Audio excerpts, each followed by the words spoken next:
focused on the here and now and things that affect preparation and positive performance and eliminating the noise and clutter. And he's always tuned into those messages as well. So, but as you know, we move further down the road on a daily basis, you know, the antenna's always up. But I think he's handled it great. He improves every week, makes plays, and I thought he made a lot of really nice plays Saturday. We've asked you the last couple of years a lot about experienced quarterbacks, especially here. How do you evaluate a guy that is at Maryland, very raw to the position, has a lot of physical tools, has put some good stuff on film, and is obviously still growing? Just what do you see in Malik Washington? Yeah, he's got great size. They're doing a really good job protecting him, which is huge. I mean, they've only given up 2 sacks. But he's also got the ability to extend plays, avoid the rush, which he's done, and throw it down the field or run, tuck it and run. But, you know, he can make all the throws down the field. And, you know, he's learning as he goes. But he's very impressive. Yeah, Coach, I did a quick count. I think my math is right. You guys have 11 Big Ten wins in your tenure by double figures. Past decade, I think it was 10. What do you think has led to not only you guys playing well, but having dominance in the Big Ten? Yeah. I really haven't thought about that very much. I think at home, our fans are the best. And playing at home is a huge advantage for us. Once they get going, I mean, it's just so loud and crazy, and our players feed off of that. And on the road, we've been successful as well. And, you know, the thing we ask our guys to do is play every play like it's nothing, game on the line. And from beginning to end, regardless of the competitive circumstances. And I think they've bought into that message. Yeah, Curt, you got a good game from Devin Boykin. What do you need for him to continue that the rest of the way here? Yeah, he played really well on special teams too, and had a big interception, had some nice plays, defensive player of the game. And, you know, I've seen that whole safety position. You know, the more snaps they get, the more familiarity they have playing together. You know, a lot of interceptions in the back end. Good ball skills back there. Boykin, Lewis, Moore, and Farrell all have good ball skills. And you know, Boykin's a really smart player. He can play all 3 safety positions. He's a good tackler, good cover guy. And, you know, he made a really nice play on that interception, you know, Saturday, but had some big special teams tackles too. How would you describe the importance of Bob Bostad with what you guys have been able to do on the ground so far this season?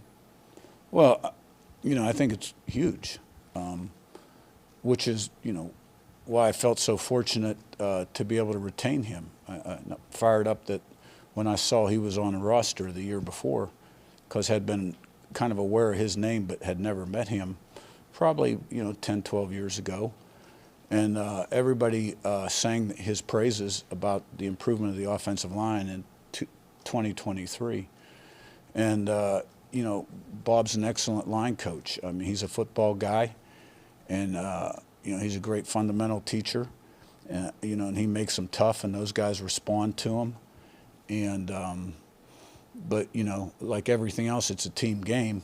It's, you know, it starts up front, and then at tight end and wide receiver, downfield blocking. And our backs run really hard, and done a great job of protecting the ball too. Then Fernando chips in with his yards now and then. The looks Haynes throws are just really cool, really unique. What's the process look like of trying to craft those kind of looks? And how early on after you hired him did you kind of tell that his mind was just really advanced? Yeah, I got that sense about him pretty quickly when I hired him. Now, you got to remember, I hired him back in,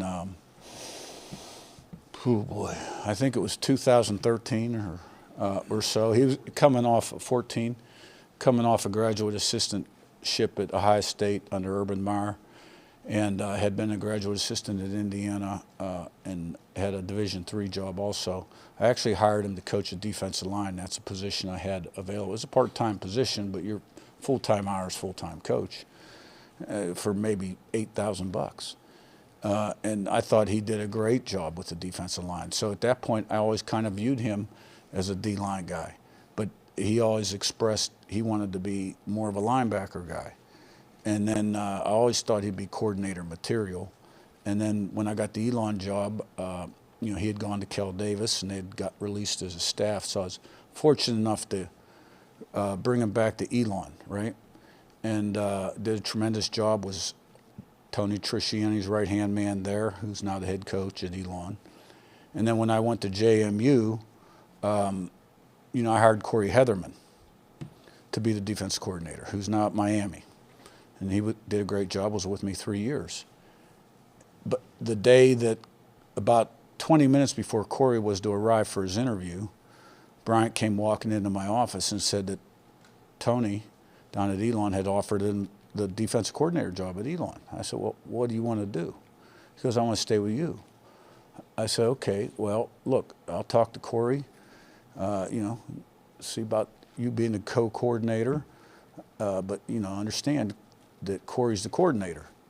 And Corey was cool with that. And then when Corey left to go to Rutgers, and right after the 21 season, I think, I elevated Bryant. And he just, did a tremendous job. And now you see it. And every year, the package continues to build.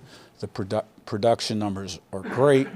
We're always in the top 3 of the country against the run. We're normally in the top 10 in TFLs and sacks, least amount of yards given up. And, he's a football guy. So not only is he good at the X's and O's, and his philosophy is to attack. He wants to attack offenses. So the X and O, part of it's a strength, but he's a great teacher. He's a great teacher for the linebacker, very detailed. And I can't say enough good things about Brian Haynes. And I'm glad he decided to stay last year when he had some opportunities, because he's a super key guy in the organization. Kyle Kamara entered this year with some lofty ambitions and goals. He was talking about wanting to, aiming for a program sack record. Obviously, he's still been productive out there, but he, quieter than expected. Just 1 sack, I guess. Just what's been different for him this year? What's this year been like for him? Yeah, well, I think production numbers speak for themselves. And I think he's got another level he can play at, and I'm waiting to see it. Same man, you're right, then, Jim. Coach, you mentioned that Maryland is very good at taking the ball away. Last year, I think they turned you guys over 4 or 5 times, but the defense responded.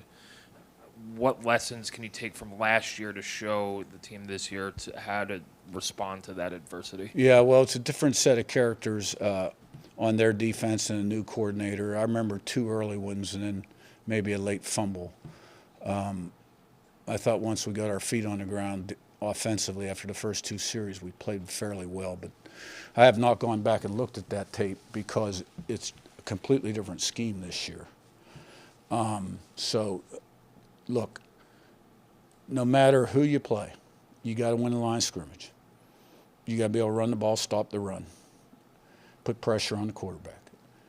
You got to win the turnover ratio. Turnover ratio equals points. UCLA, we're +3, equaled 14 points. We have almost every year since I've been a head coach but 1 been in the top 10 in the country in turnover ratio. And maybe there's 2 or 3, but we're normally there. And then it's a battle of explosive plays. Runs +12, passes +15. Critical situations and special teams. So we've done a really good job of protecting the football. We haven't turned it over hardly at all, and we've been getting takeaways. So I just expect us to practice up to the standard and stack meetings and days, have a great week of preparation, and put it on the field. Play 1 to 150. Jim, wrap us up. Curt talked about how good the defense is doing, but if you look at the numbers, you guys are giving up about 3 points per game in the second half of each game, and you're averaging about 20 points scoring-wise each game. So the team stays defensively. You're getting stronger in the second half, which, of course, is what you want, but not always what is seen. Yeah, I mean, I think ODU had two big plays on us. Other than that, not much. Kennesaw got us on a couple shifts of motions and some funky formations.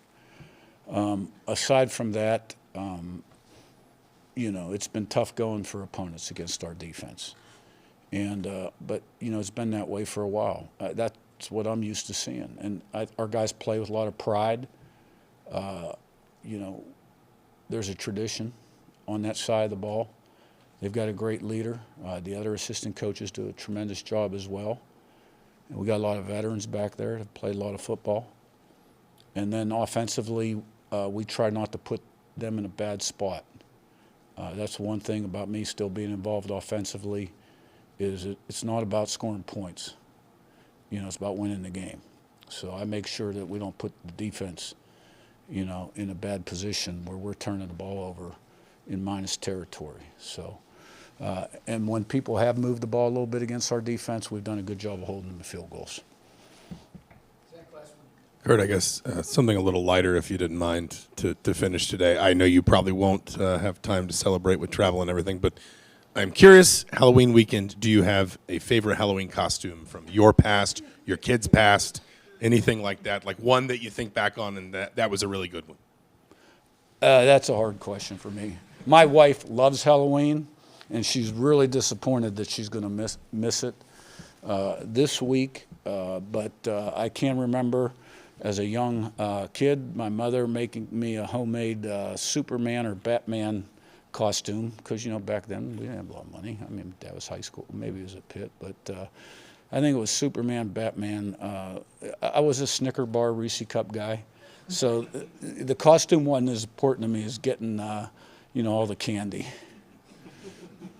Have you seen the impersonator that they've shown on TV that's dressed up? Yeah, he's pretty good. All right, guys. Have you been impersonated before? Only by the players, probably. Was there any update on Frankie? Yeah, Frankie, I would call questionable.